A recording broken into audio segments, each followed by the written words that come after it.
Hi, how is everybody? Excellent. I'm Marjan Carlos. I'm a journalist and an editor and a speaker, and I'm really excited today to be speaking with all of you and all of these wonderful women up here on stage today. Mostly are designers, but not all, but they work within the fashion industry and certainly work with some amazing brands. And I think we're going to have a really interesting conversation about authenticity, which I think has come up a lot already, and how we can have something that's honest and clear. But I'm joined by Claire Bergkamp right here, who's the Global Director of Sustainability and Innovation at Stella McCartney. To her right is Mara Hoffman, who is a designer. I have Karina Emmerich, who's a First Nation designer. Next to her is Retro Omondi, who's a New York-based designer. And last but not least is Priya Aluwalia. Am I pronouncing that correctly? Okay, I just want to make sure. Who is also a designer and works with Adidas. So yeah, let's just start off by talking about what bringing authenticity and a sustainable model to a luxury space is like. Because it feels like almost counterintuitive. Or it would have, but obviously your brands represent the possibilities of that notion.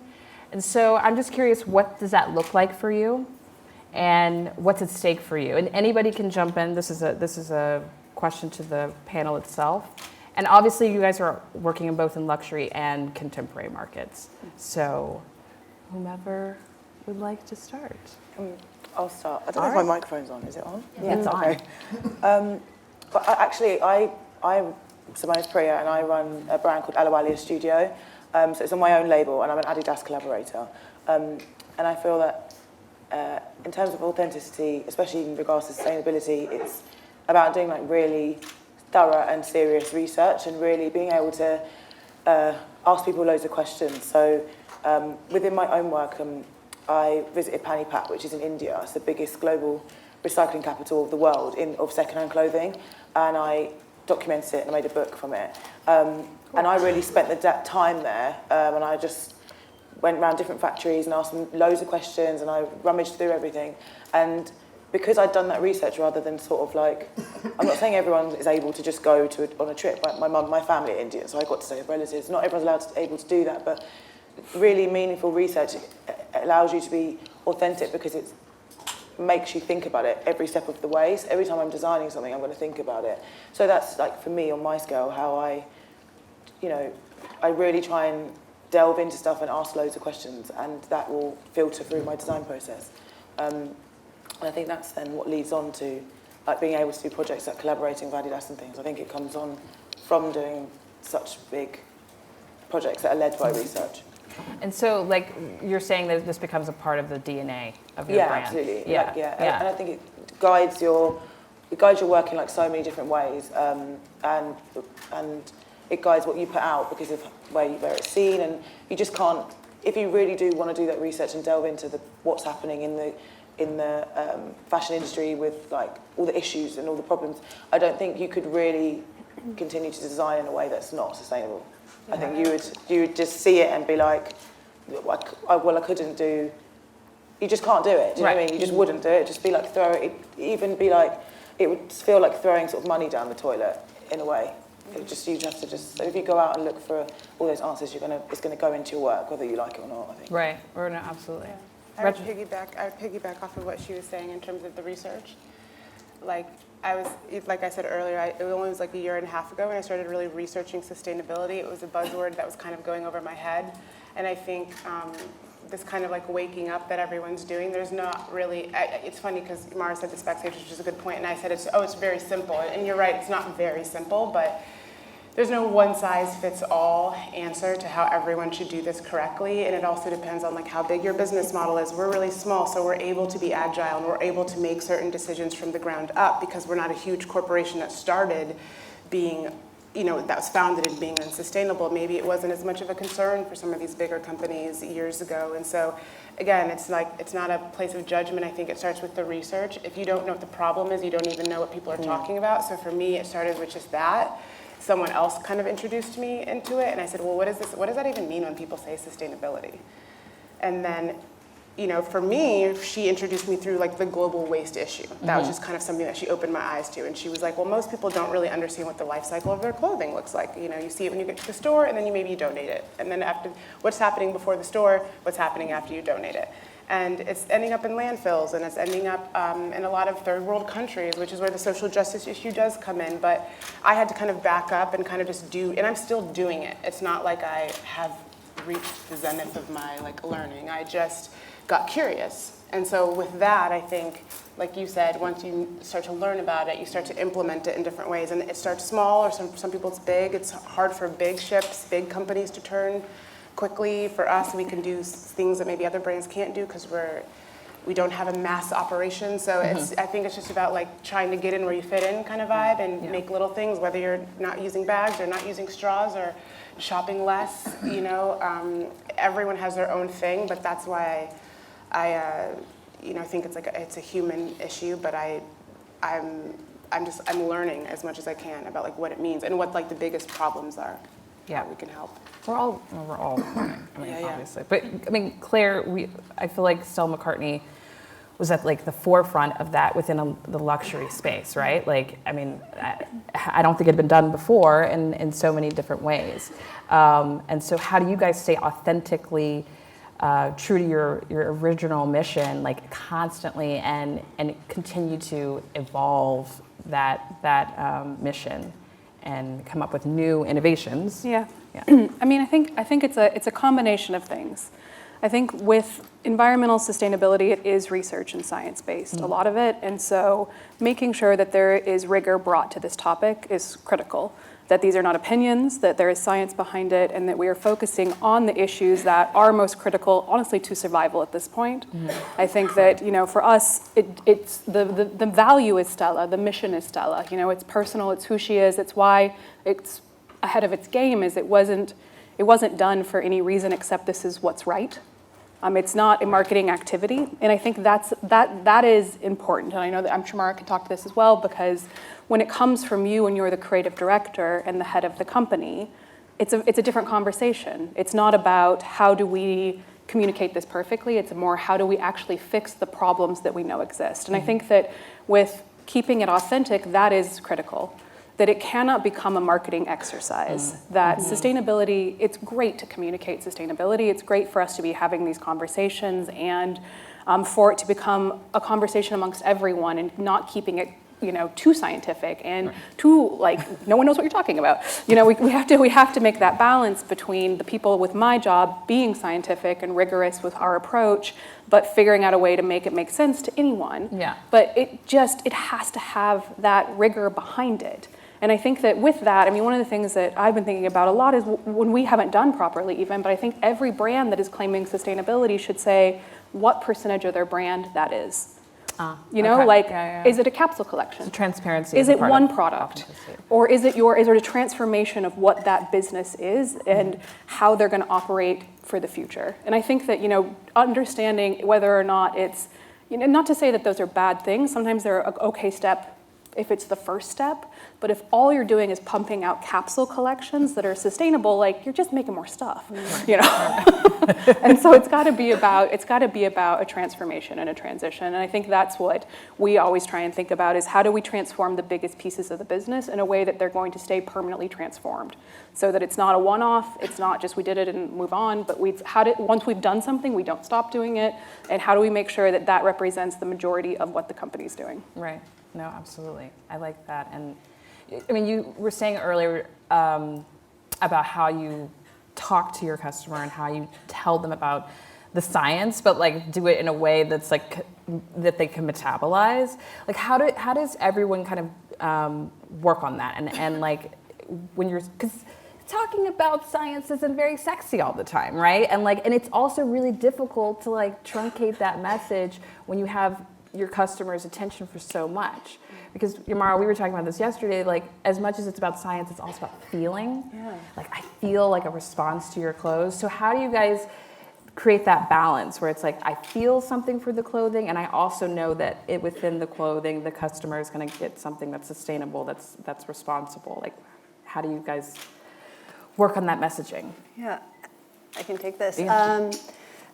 Just for us and a little bit into that part of the communication aspect of it, we didn't start a brand based on sustainability. The brand made a shift after 15 years of being in business. And we're about 4.5 years into this process. So as far as like that balance between doing the work and communicating the work, I think for us has been really like we've been in school this whole time and almost like terrified to communicate that work still because there's so much complexity to it to even make these statements of like, we're a sustainable brand. I mean, What does that mean? like none of us are sustainable brands, and we can get into this later. Like we are doing good work and we are working towards the work, but I mean, there's a reality to this. Everyone here, I think, is making new things on some level, right? Right? Am I right? Okay, well, but it came back to like when we made that shift in like 2015. It wasn't about trading this emotion of what people felt with our clothes for they would buy then out of a sense of responsibility or because they were doing something good. Like for me, one of my main jobs is putting beauty into the world and to create feelings, and for someone to put on something and for them to feel this part of themselves and then to go out into their life and let that feeling lead what happens in their life. Like I believe in feeling creates situations, like you feel into your life. And so if I can be a small part of someone's positive feeling towards themselves, hopefully it's like a domino of even a small effect in their life. So when we made this shift, it was really important to remain emotional with the person that we were dressing, and to almost in that beginning stage for her not even to know that we had made any changes, to just remain in that emotional space with her until very recently, where we could like even just sort of drop breadcrumbs to here are some of the shifts we're making. Here's the difference in some of these fabrications.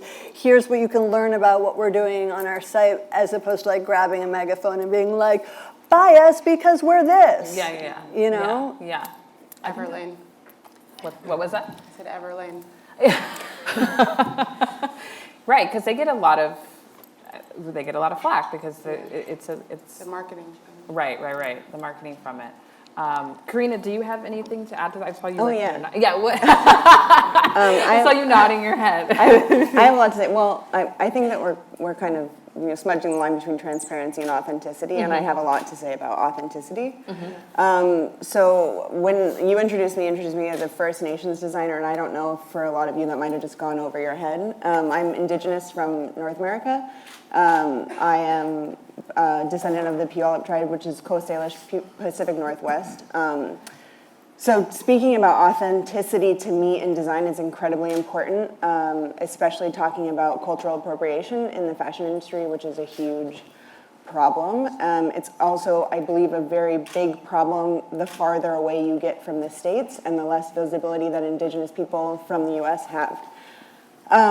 So that's a big part of my mission as a designer, is to talk about, you can be a First Nations designer, Indigenous designer, and be inspired by these beautiful cultural items without doing a disservice to Indigenous people and disrespecting them. Right. So I wanted to talk a little bit about why that's so important for those of you who may not know the history. So I am, my family history comes from Indian boarding schools, where it was a federal policy to separate children from their families and put them into schools so that we would intentionally lose our tradition. So because of those policies that were in place, and because of the forced assimilation that we had to white or Western culture, that's why cultural appropriation is such a big deal in Native communities. These are things that were stripped from us that in America has only been legal to celebrate for the past 40 years. To put that in perspective, my sister is 40 years old. So it has only been legal to celebrate being Indigenous in America for the past 40 years. So a lot of times I will get slack because I do speak up a lot about cultural appropriation within the Native community. And people say terms like, oh, get over it, you know, like, oh, so Italians can't share pizza, so we can't. Like, you have to think about the history behind where we're coming from. They talked a little bit in the last panel about the headdresses, which is a certain part of, you know, Plains Indians. Indigenous nations are extremely different from, you know, one end of the country to the other. It's a wealth of beauty and, you know, knowledge. We were one of the first fashion designers, if you really think about it. So that's something that I really want to speak about as far as authenticity goes. Yeah. And especially if you are starting a label, absolutely, we're all inspired by beautiful things. We're all inspired by other people's cultures. Absolutely. But I think it's really important that if you are going to take inspiration, to contact people from those cultures. Artisans and indigenous communities are vast. You know, there's so many different people that you can contact, so many different experts that you can contact. So really think about the authenticity of your brand, what you are trying to say. If you choose to come into this industry to create more waste in this world, which is essentially what we're all doing, think about why you're doing that. What is the authenticity behind that? What is the voice that you have to say, and what is it that you want to stand for? I think we all kind of in this panel have something to say. We have a pretty strong stance, which is why we're still doing this, because it's a really hard industry to navigate, especially speaking on sustainability. Right. That's what I wanted to say about authenticity. Well, I mean, you said a lot, but within regards to authenticity and about putting all of this messaging forefront in your line, did you ever feel nervous about doing that? Because at the end of the day, it's like a bottom line also, right? Like you're also trying to sell clothes, but you also want to make sure that you're doing it authentically. Mm-hmm. So was there ever an internal conflict in that, or did you just feel like a responsibility to put those things forward in your designs? I'm very outspoken, so I think, you know, the designs that I make and the things that I do, I really consider myself more of an artist, working in an industry that I don't really agree with a lot of the things. Right. I work on an extremely small scale. So the ideas that come into my head are from my own personal experiences. The things that I create with my own two hands come from the blood and the ancestry that I come from. I don't have a choice not to speak about these things. This is who I am. And I've chosen to be a designer, and I've been given a platform, and I've been given a voice. And I would be remiss if I didn't take advantage of that. Yeah. I think it's interesting.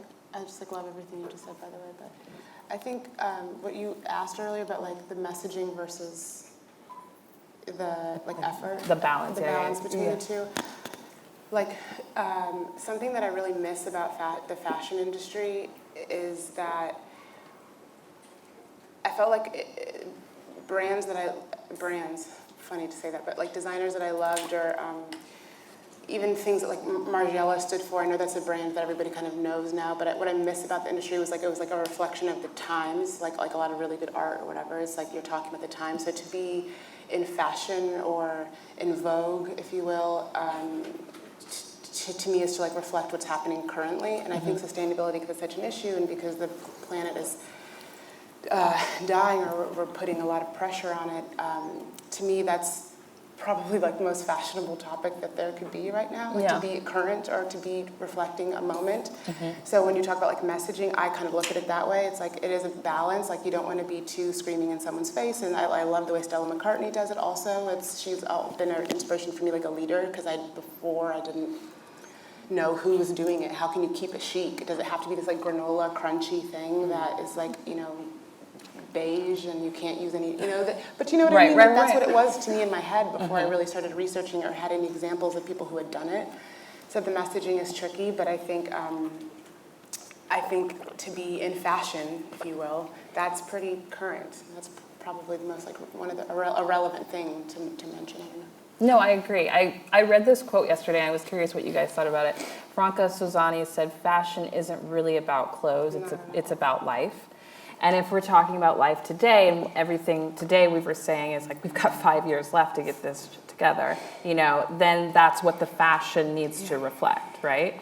And so I feel like that just kind of, it just resonated with me, and I didn't know how you guys felt about that as well, but obviously you connect with it, and I feel like that's at the forefront of what fashion needs to be talking about right now.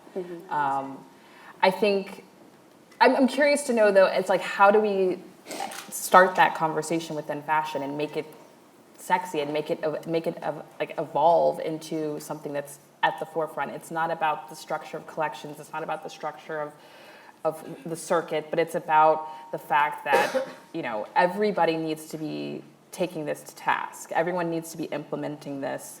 Everyone needs to be showing transparency. Like, how do we do that authentically without being a put on? Priya, like, I want to say this. I think, sorry, I'm fiddling my microphone. I think that I launched my brand I launched it being sustainable because when I went to planning, I was in my master's and I launched for my graduate collection, and I launched this big book and this project about this waste in the world at the same time. And I think that the main thing is, like, sometimes with sustainable fashion we can get, like, I'm just repeating you a bit, because like Stella McCartney is incredible at it, because it's so, people want it so much, it's so like luxurious, it's beautiful to look at, but it's really well made. And I think that, like, we have to be careful because we are making products to make sure it's design led. You know, like, I don't want to design stuff just because it's sustainable. I want people to be interested in it. I want someone to, like, see it in a store and pick it up and want to feel it and keep it forever, because I think that's also something that keeps something sustainable. If you don't want to buy it and wear it once and chuck it away. So I think that basically there's so many ways you can use, like, visuals or photography or campaigns and to put your message out, but in a beautiful way. Right. So, you know, like, I don't have an image, and I'm not going to say they're beautiful, but like in my book, there's like piles of clothes in Panny Pack, but they're color coded, and they take over a whole warehouse. And like loads of people were shocked by those images, and it started like a conversation with people, because it's really nice to look at, but then when you look at it, it's like, God, that's actually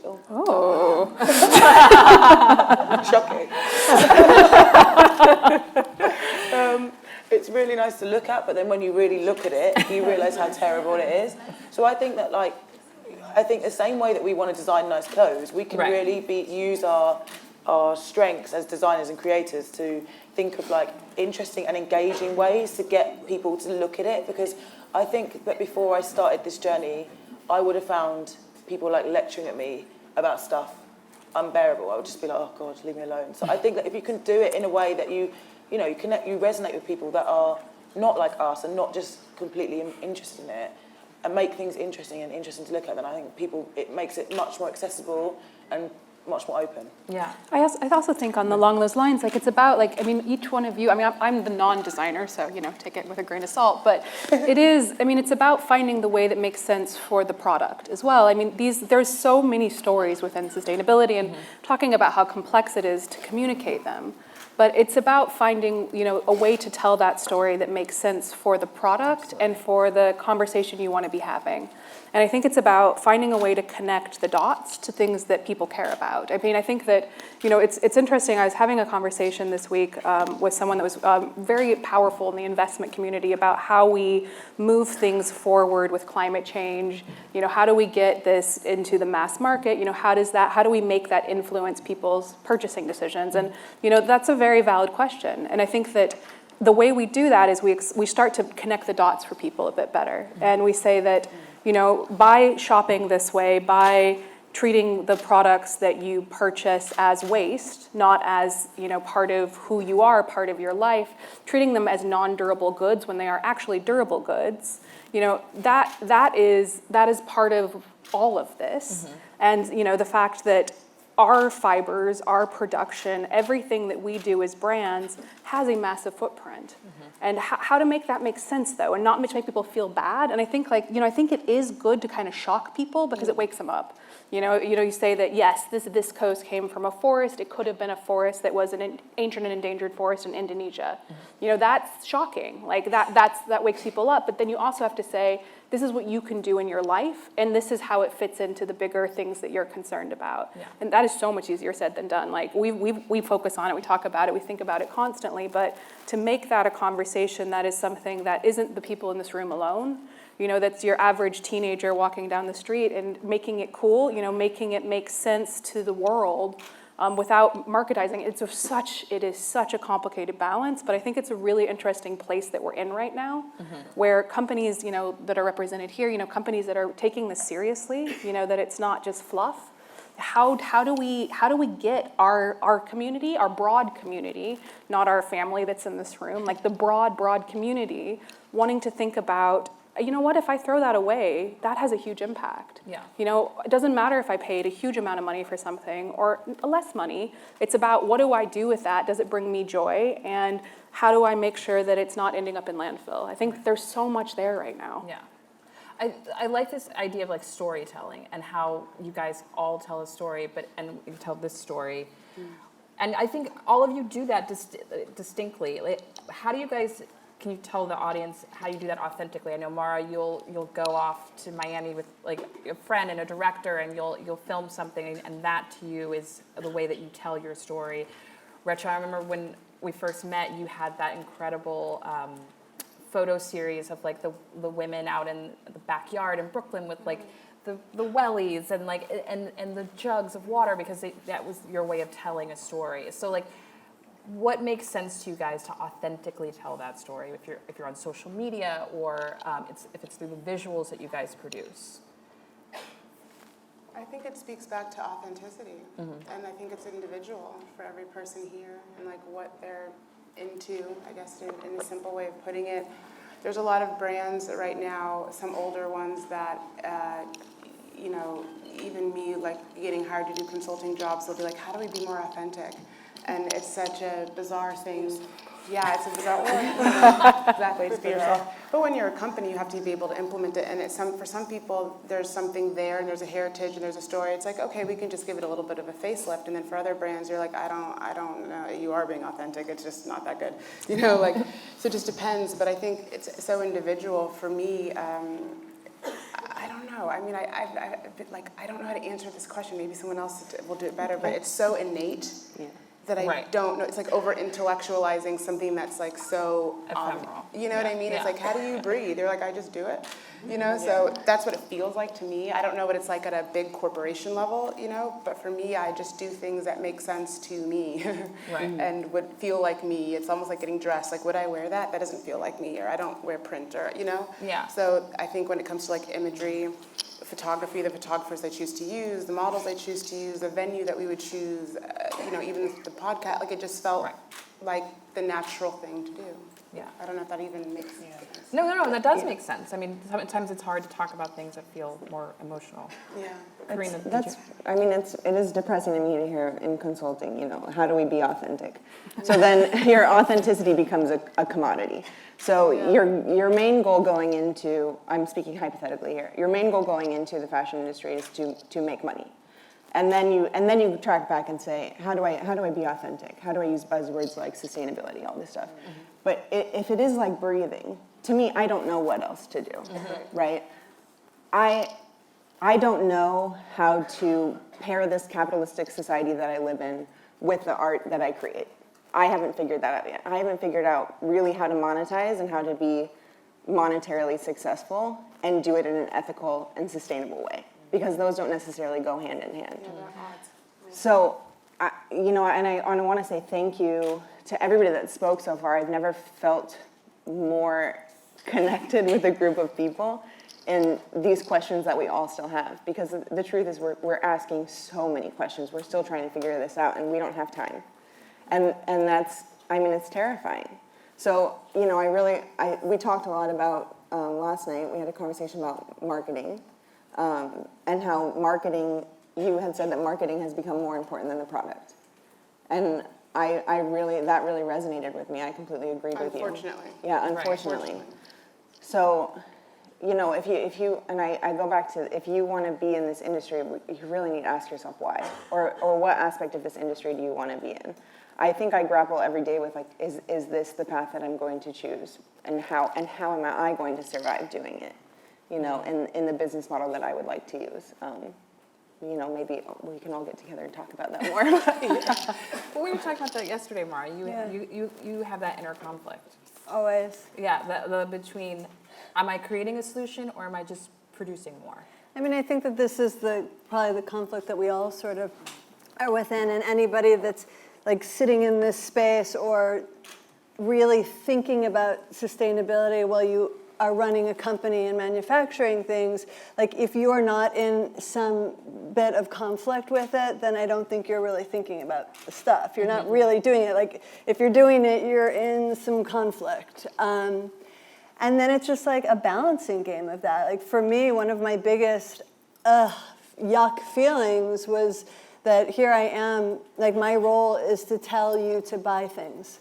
Like I'm here to tell you that this will make you feel good. And not to say that it won't, because I also come back to that idea of I'm a feeling maker. Like it is important for me to give a feeling of beauty, and clothing is so important. Like let's not disregard that. Like it can change your world, you know, a beautiful piece of clothing. We all know that. I think that that's why this feels so push and pull with all of it. Yeah. But then to be in that role of saying, like, you need 5 of these, you know, or when I personally know that not to be the case, and my own intimate and personal relationship with material things is a very different one from what my job is. And so that's been this balancing act through the whole thing. And then coming to like bits of grace, you know, not full grace with it, but bits and feelings of grace when understanding that, okay, yes, this is so far from a perfect system, and even what we're doing, but it is creating an alternative. And that's what I keep coming back to, that if we can establish a functioning alternative, because people still will continue to buy new things until we really, as an entire human group, decide to go through a full consciousness upgrade and shift where we really reestablish our relationship to all material things, and start filling our feelings with experience and with encounters and with things that aren't to be held or to be owned or to be in a lack space constantly, and thinking that by consuming I fill that up and I'm no longer in lack for those few minutes. I mean, it's an entire consciousness upgrade that I believe we need. But in the meantime, while I'm still making clothes and here, it's about creating this alternative, and then trying to work within this community and take away the proprietary ideas around what it is to do this, and share our ideas and help with other designers and other people in this movement to like ease our conflict a little bit, to be able to make better things and band together and build this community and ultimately like vote the dinosaurs off the island. Like really. And so there is some movement and positivity in that, because I'm not like, oh my God, we're all just fucked. I mean, sometimes I feel that, but there is like this hopefulness to this, like that we could become the larger part that is working from a base of like kindness and care and true concern. And that's the responsibility, to tell that story. Like that is that responsibility, is how did we do this? What does this look like? What does a transformation of a system look like? And do you want to be, I think like, you know, what Celine was saying, like it's okay, like the lazy people, we need them, like they're consuming less, but also it's okay to be want to be part of the system, and to want to change the system from within the system. I think we need both ways. Like we can't just shout that it's terrible. It is terrible. But we have to think about how do we, the system that we're all a part of, you know, in the fashion industry, how do we shift it from within? And then how do we tell that story about what we've done to do this, like that education piece you were saying, that is so important. Like for the, we're at Central St. Martin's, like the next generation of designers coming out of here, like how do we empower them to take this knowledge that we've suffered through, that you've suffered through, of like, how do we create a beautiful product that is sustainable? How do you not lose luxury? How do you source in a different way? How do you create products that are gonna last a long time, and when you're done with them, they have somewhere to go? Like, how do we share that knowledge? I think that's the new luxury product, though. Like, the term luxury has changed so much over the years. Like, fashion, or like the fashion industry, so to speak, is like one of the last, like, elitist in that, what I mean, systems that still exist. And now you have so many niche markets, and you have so many brands that are designing and producing at a smaller scale. And so, like, the word luxury, even, I don't even know what that means anymore. Before, it used to mean expensive. But now I feel like it means sustainable and accessible and clean. You know what I mean? These other things that aren't wrapped up in, like, obviously we want them to be embedded in the product and for it to be design-led, but I just think so many things have turned on their head now that the word luxury, I think, is interesting, because it's like, what's the new luxury? The luxury is like the planet being healthy. Luxury is like having time, having, health, having clean food. You know what I mean? It's almost like, I don't know, it feels different now. Can I add something positive into this real quick after? Yeah. Because when we made this shift 4.5 years ago, like we knew nothing, and we could not have done anything. But this is the different shift in the system, is that we called people at Stella McCartney and we're like, can you help us? What do you have? And they helped us. We called Eileen Fisher. Who's there? Can you give us any suggestions here? Patagonia. Like, this is the new world of it, which is really brilliant, and it's a sharing world. And it's a world that, like, if I'm going to be in this mission towards sustainability, then I want you to also, what do you need? Here, you've got this. Like, there's no proprietary feelings around it. And that's really cool. That's so positive. That's like that's a revolution. That's like a new world. That's a new fashion industry, one that shares. People used to not share or talk, and it was very like she, and part of it was like the dream, right? Like, I believed it all. Like, when print was the #1 communicator, I was like reading Vogue cover to cover. I was doing all of that. And then the internet obviously changed everything. But you're so right. There's so much more of like a sharing economy now. And like designers, at least my experience so far is, and especially someone who's like kind of coming up, I'm able to call designers and be like, can you help me? Where are you producing? What's a good place to go? They used to never do that. You could never. It was about being like quiet and like elitist and and now it's not. It's like you have Mara Hoffman on the stage. Like, I've known about your brand forever. Do you know what I'm saying? Like, that's beautiful. And then you have someone who's saying, oh, just 4 years ago we learned. So it's like everyone's kind of, I think, humbled themselves in the fashion industry, and we can like talk and breathe and then still make things beautiful. Right. So you're so right. It's like it's a relief, I think. It seems like an anathema, actually, to fashion. I mean, and within this, like, accessibility and to information, have you guys spoken to others about, like, how you scale back, like, these types of business models? We were talking a little bit about this before, about how you make money, but by making less, less products. So have you guys been able to, like, talk with other people and been inspired by other people's business models in how you produce such a thing? I've, like, things that I've borrowed so my brand's only been around for 4 years, and our operation is still small, but I think for me, I've borrowed, what? We have 5 minutes left. I don't know how that happened. I've like borrowed little bits from everybody's business model. Okay. Like, I like that Supreme has like limited edition but sells out right away. I mean, their resale economy is crazy, right? Like, get on Grailed, it'll be like $3,000. I love, like, Stella McCartney, how it's ethical, sustainable, and like I've taken bits from everybody's jam and people, how they're packaging things. I think packaging is also a new thing that's like, we have a sustainable product and it comes in all plastic and like terrible packaging, and you're like, that's great, but but again, Rome wasn't built in a day. Everyone's trying to do it. So I don't even know if I don't even know what the question is. I think another way to kind of look at it is also like there's new businesses that are popping up that are reusing what we have. The kind of rental resale market. I mean, that's your world, right? Yeah. Like there is proof now that is a viable business and a way to still be part of the system that is capitalism, whether or not we love it or hate it. It is what it is. Right now. Again, maybe we'll have a consciousness shift soon, but there's a way to look at what's on the planet and figure out how to get it out there to people. I mean, yes, you should definitely talk about that. That's your whole thing. Sorry. I feel like with my business, my brand, it's like I'm wearing one of my tops.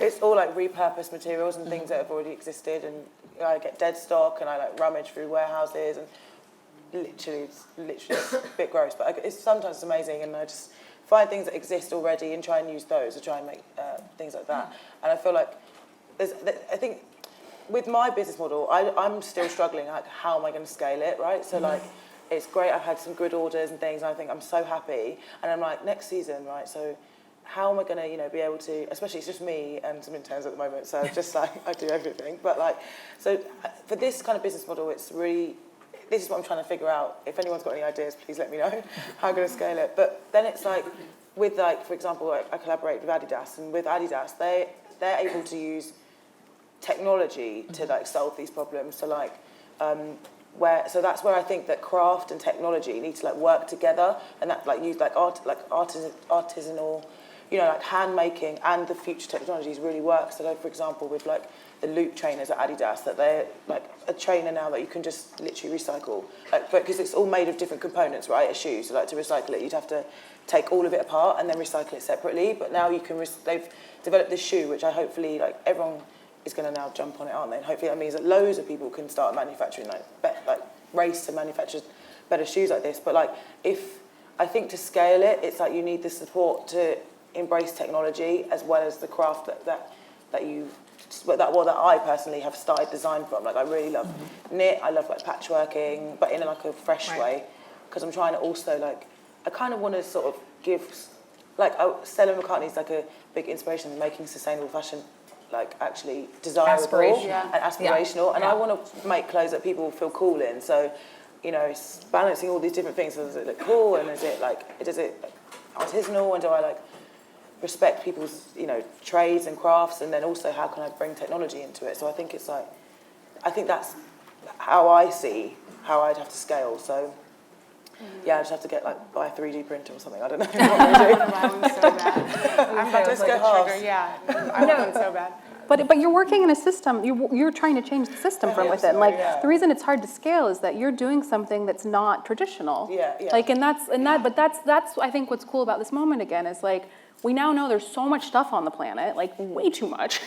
And like, what can we do with it? Like, can we recirculate it? Like, can we put it back into the economy? Can like an incredible designer come around and make it cool? Like, you know, like this moment is fascinating for us to look at what do we already have? Like, what is here? I mean, we're gonna hear from Ursula in a minute, who's like the queen of upcycling. But it's, you know, like there is so much possibility, and there's these, and again, like these are becoming buzzwords, which we have to be careful about. Upcycling, it's like now buzzy, but it's great what it represents. It represents, you know, that it doesn't all have to be only one version of cool, which is brand new. Right. Yeah. And what you were saying, like, just the thing about, I also feel like the consumer has so much power, which we do a lot of the stuff of like, this brand's doing it incorrectly, or this brand's not totally, and again, like, no one is totally. But I just think, you know, nowadays everyone can kind of do their research on the company they want to spend money on. Like, does everybody remember like the Victoria's Secret scandal, or like, you know, him saying he's not going to put such and such down the runway, and then like, you know, business is like supply and demand. So like, if you don't want to buy into that company, you don't have to beg Victoria's Secret to be anything that they're not. They already are who they are. And it's speaking to the authenticity thing. It's like, how to be authentic? It's like, no, you're being authentic. It's blonde-haired, big boobs, skinny girls, and you've been doing that. It just so happens that like fell out of public favor, maybe, you know. And to put like a trans plus-size woman of color now would be inauthentic almost, in a way, you know. And so I feel like the customer has so much power, and like, actually, I'm going to buy Stella McCartney, or I'm going to buy Mara Hoffman, or I'm going to, you know, work with Adidas now. Like, you can actually just choose to not buy some of the things that becomes difficult also because of the lack of transparency that larger companies have, you know. Like, we talk about consumer spending power, like our spending power. A lot of times we're buying things from companies whose beliefs don't align with ours. And I think that's another thing why I talk so much about, you know, what I stand for and the things that I believe in. If people choose to spend money with me, that's my customer. If they don't believe in the things that I believe in, or don't, you know, like the way that I run my business, they're not my customer. Right. So going back to authenticity, who's your customer, you know? And unfortunately, a lot of us are probably spending money at places we shouldn't be spending money, but yeah. I don't know how this happened, but the time is up. Because I wanted to talk about this last point, because I mean, as much as we're telling people, like, you know, you don't have to buy this, you can really align yourself with brands that really fit with your ideals. I think also we have to think about people who don't have that privilege. Yeah. And I think that like actually is at the forefront of a lot of these conversations.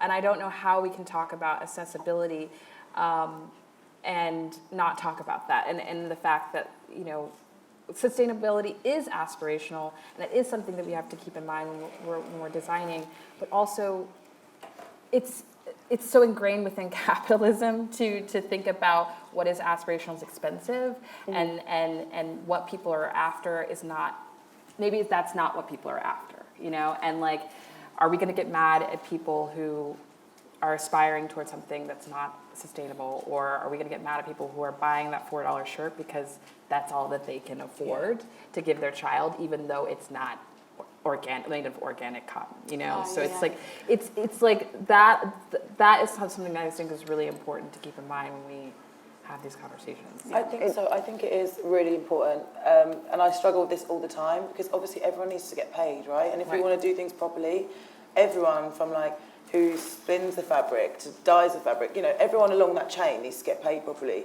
And I think that like talking about it with consumers more, because like I've got some friends, I've converted them now, they don't do it anymore, but like we used to go out on like a weekend, or I still do, but on the weekends go out and they'd buy something different every single time we go out.